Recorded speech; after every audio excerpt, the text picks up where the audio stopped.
Hi, hello everyone, welcome to this channel. On this video I'm going to show you guys how to reset or change your Instagram invite link. So here I'm the admin of this small Telegram, not Instagram.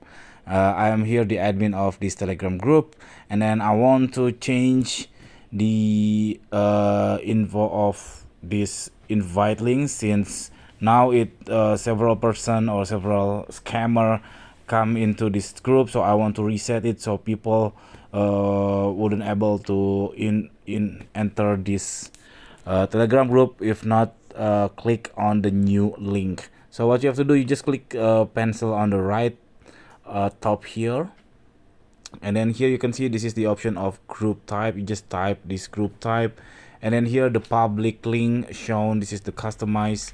So I will put just random number 65319, that's it. And then also you can manage your invite links. Here you can create new links, and then you can set no limit or limit by number of user, etc. It's very easy, and then that's it. I will copy it, and then I can share it to anyone or on any other platform. So that's it, very simple tutorial. I hope it's helpful for you. If it's it, please subscribe our channel. Thank you for watching, guys. See you in the next video. Bye bye.